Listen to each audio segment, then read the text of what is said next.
Hi guys, nanabta! And sa atong video karon kay katuning ang ganap nato ganiha char o diba Sunday.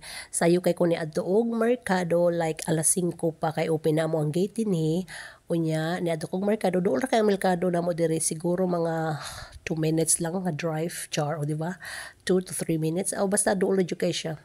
Dayon mao na siya atong mga napalit natay tahong dinha balig 120 na akong tahong na atay shrimp dinha balig 150 na akong shrimp akong kibol balig 160 na ako'y balig 50 nga gusto. Unya na pud tay buwad dinha nagpalit kog buwad para akong ihatag sa amo and kani siya kay ako ra nang gibilin sa amo kay manan ako silang palit atong miaging adlaw nga ni palit ko dito sa merkado. And mo na siya atong mga lamas dinha na pud tay green mango, yellow mango, okra, sili espada o kaning saging nga gwapa kaayo tag 30 ang kilo ana niya as in amo nang giba na nakyo ang uban char o diba lami kay labo kay siya nga pagkasaging tag 30 lang ang kilo. Dapat tay sili at salina kamatis o cucumber. O diba mao na siya atong mga napalit og kana apo tay pusit ang kana akong pusit kay 220 o diba as in ubay-ubay gid atong napalit ganiya pero wala na nako giluto tanan. Akong giluto is ang kibo lang gusto o kanang tahong. Ang kana akong squid ako nang gi-freeze. Ako na siyang gilimpyuhan dayon add-add akong ibutang sa freezer.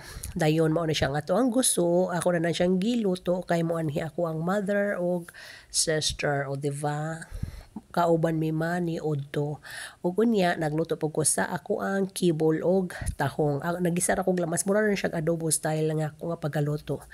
And atong ilunod ang ato ang napaboil na ako nga kibol og tahong gamay na lang kay nabilin sa tahong no pastilan pero ingana na gyud na siya so ato na siyang gigisa-gisa din ha dayon ato nang gisabuan gamay para na siya sauce para mas saucy siya o diba look at that lamian kaayo as in hurot kay na unya nagpakbit pug ko og gamay para sa amo ang paniudto para na pud mi vegetables na mi vegetable dai kay na namtoy gusto pero you know lami pod magpakbit maong nagpakbit ko dayon pag mga alas 3 na kay snacks time na yarn o diba natay mga saging banana Q nangani sa si mother siguro mga 11 to din magabot nila nangaon dayon mi kay luto naman tanan dayon alas 3 nag snacks na yarn then ang akong sister kay nag order og milk tea and pag humana na kay ako na silang gihatod mga alas 5 na ako sila gihatod and more to guys salamat sa pagtanaw bye bye.